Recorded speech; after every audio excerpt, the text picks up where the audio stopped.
তো আজকের ভিডিও আমরা জানবো যে চিনির সংকেত কি, চিনির সংকেত লেখ বা চিনির সংকেতটা কি। তো এটা কিন্তু আমাদের সংকেত মানে বোঝায় যে সংক্ষিপ্তভাবে সংক্ষিপ্ত নামগুলো কিন্তু সংকেত। যেমন একটা জিনিসের বড় বড় নাম থাকে, ওই জিনিসটাকে ছোট করে একটা নাম বোঝায়। নাম বোঝানোর জন্য ওটা একটা নাম দেওয়া হয়, ওটা হলো চিনির সংকেত। তো চিনির সংকেতটা নিচে রয়েছে উত্তরটা। আর অনেকে বলতে পারো যে উত্তরগুলো আপনি কোথায় পাচ্ছেন। তো আমরা যেভাবে শিখছি ওইভাবে কিন্তু তোমাদের শেখানোর চেষ্টা করি বা শিখিয়ে দিই। তো আমি কিন্তু বর্তমানে কলেজ সেকেন্ড ইয়ার বা ইন্টার সেকেন্ড ইয়ারে পড়তেছি। তো চিনির সংকেত কি বা চিনির সংকেতটা লিখো বা চিনির সংকেত কাকে বলে, বা চিনির সংকেত কি বা চিনির সংকেতের সংজ্ঞা দাও। তো বিভিন্নভাবে কিন্তু প্রশ্নটা করতে পারে, তবে উত্তরটা কিন্তু নিচে রয়েছে। তো উত্তরটা দেখার আগে তোমরা চ্যানেল নতুন হয়ে থাকলে চ্যানেলটা সাবস্ক্রাইব করে পাশে বেল আইকন করবে, ভিডিওতে লাইক করে নেবে। তো এইসব প্রশ্ন কিন্তু তোমরা অনেকবার আমাকে দিতে বলছো বা অনেকবার ইউটিউবে সার্চ করছো, তার জন্য আমাকে দিতে হয় এগুলো। কারণ আমি দেখি যে এই প্রশ্নগুলোটা কিন্তু আমি আরেকবার দিয়েছিলাম অন্য একটা চ্যানেলে, ওটা আমরা তোমাদের 3 থেকে 4 হাজারের মতো স্টুডেন্ট তোমরা দেখছো, তার জন্য আবার বললাম যে আবার একটা ভিডিও আপলোড করি ভালো করে। তো চিনির সংকেত কি, চিনির সংকেত কাকে বলে, চিনির সংকেত কাকে বলা হয় বা চিনির সংকেত কাকে বলে, তো এটার উত্তরটা নিচে রয়েছে। উত্তরটা দেখার আগে তোমরা চ্যানেল নতুন হয়ে থাকলে চ্যানেলটা সাবস্ক্রাইব করবে আর বেল আইকন অন করবে। তো তোমরা যদি সাপোর্ট না করো তাহলে তো আমি ইউটিউবে টিকে থাকতে পারবো না। আর যদি তোমাদের কোনো প্রশ্নের সমস্যা থেকে থাকে তাহলে অবশ্যই কমেন্ট বক্সটা খোলা আছে, ওখানে কমেন্টে বলে গেলে আমি অবশ্যই দিয়ে দেওয়ার চেষ্টা করব। আর আজকে আমাদের প্রশ্ন নাম্বার হচ্ছে 223তম প্রশ্ন। আজকে আমাদের প্রশ্ন কত? 223 নাম্বার প্রশ্ন। তার মানে এর আগে আমরা আরো 222টা প্রশ্ন শিখে নিয়েছি।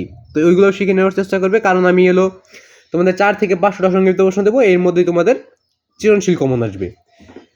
তোমাদের 11টা সৃজনশীলের মধ্যে 11টা সৃজনশীল থাকবে, ওইখান থেকে তোমাকে 7টা দিতে হবে। তোমার 9 থেকে 10টা তোমার কমন পড়বে। তো কি সৃজনশীলের কি কমন পড়ে এটা আমরা অনেকে জানি না।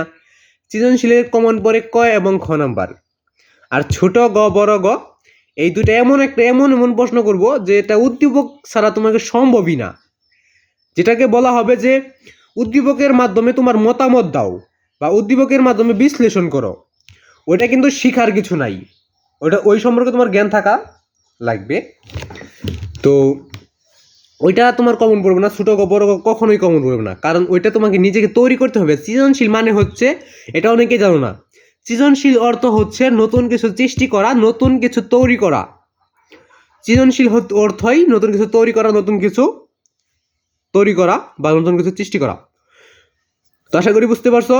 তো চিনির সংকেতটা কি তো দেখে নেওয়া যাক। নিচে রয়েছে বা চিনির সংকেত কাকে বলে, চিনির সংকেতের উদাহরণ, চিনির সংকেতের সংজ্ঞা, চিনির সংকেত লেখো। বিভিন্নভাবে প্রশ্ন করতে পারে। তো তোটা দেখে নেওয়া যাক। তো দেখো উত্তর দিয়ে আমি শুধু লিখে দিয়েছি চিনির সংকেতটা। তো C12H22 তো সিতে হলো কার্বন ডাইঅক্সাইড, এইচে হলো হাইড্রোজেন এবং উতে হলো অক্সিজেন। তো এটাই ছিল মূলত চিনির সংকেত। তো চিনির যে সংকেতটা আছে তো এটা, তো চিনির সংকেতে যদি এটা যদি লেখা থাকে তাহলে আমরা কি বুঝবো যে ওটা চিনি, মানে চিনি বোঝানো হচ্ছে ওখানে, ওইটা চিনি, জিনিসটা চিনি, এটা হলো চিনির সংকেত।